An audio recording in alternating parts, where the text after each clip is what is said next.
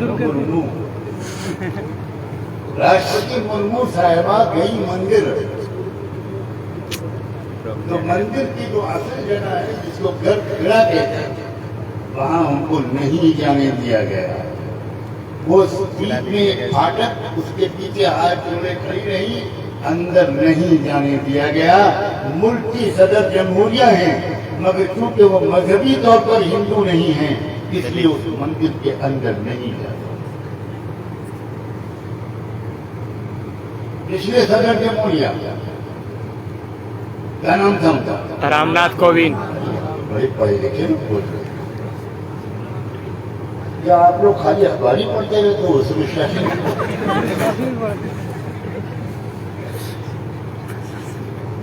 میں پھر کہہ رہا ہوں, آپ کو جو فیل ہوگا مجھے خوشی ہوگی. اس کا مطلب ہے کہ وہ کتابوں پر زیادہ محنت کرے.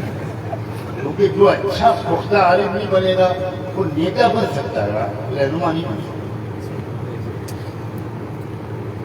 نیتاؤں سے آج تک ہم کو کوئی فائدہ نہیں.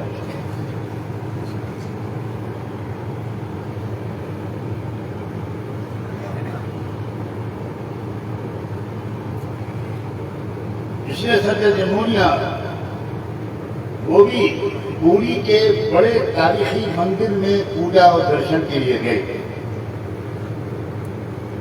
ان کو تو دروازے کے اندر نہیں جانے دیا گیا. ان کے سیکورٹی اسٹاف میں جو براہمن تھے وہ اندر گئے, لیکن صدر جمہوریہ کو باہر روک دیا گیا, بلکہ دھکا دے کر باہر نکالا گیا. جب وہ اصرار کر رہے تھے تو ان کو تھوڑا سا پش کر کے باہر نکالا گیا. اس کا مطلب یہ سمجھو اس بات کو, ہمیں کن قوموں کے ان کو حقوق دلانے ہیں. ہم قوموں کو پہچانے تو, ہم پہچانے تو کہ اس ملک میں کون مظلوم ہے. مسلمان صرف یہ سمجھتے رہے کہ ہم مظلوم ہیں, اور ہم مظلوم لوگ اپنے اسٹیج پر ظالموں کے مقرروں کو بلا کر جلسے کرتے ہیں. کیا طریقہ ہے؟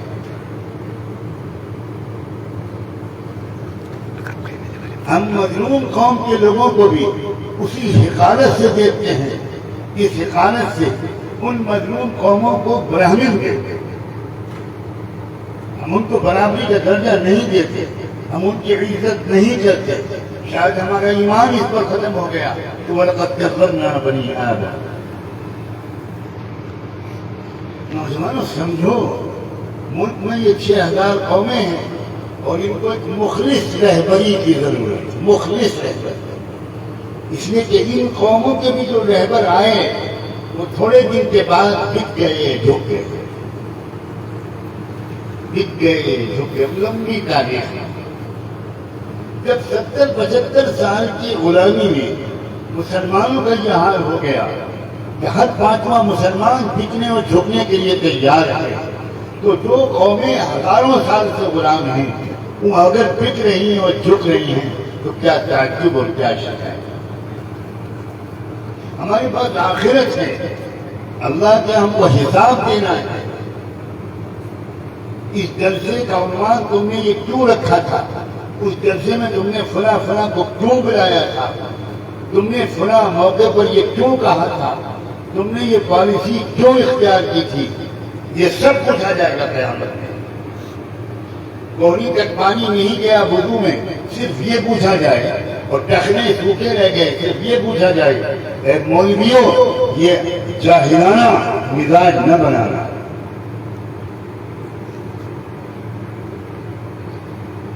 جو اپنے کو علماء کہلائیں ان کی وہی ذمہ داریاں ہیں جو رسول اللہ صلی اللہ علیہ وسلم. اور بڑی بات میں کہہ رہا ہوں، کام جانا چاہیے، لرزہ کاری ہونا چاہیے. کہاں ہم کمزور ایمان والے، کمزور عبادات والے گناہوں میں لگ کر کون سا گناہ ہے جو ہم کر سکتے ہیں اور نہیں کرتے. اور ذمہ داری ہماری کیا ہے، میں قرآن کے حوالے سے کہہ رہا ہوں. کام ہم کو کیا کرنے ہیں میں قرآن کے حوالے سے کہہ رہا ہوں. یا ایھا الذین آمنوا ارکعوا واسجدوا واعبدوا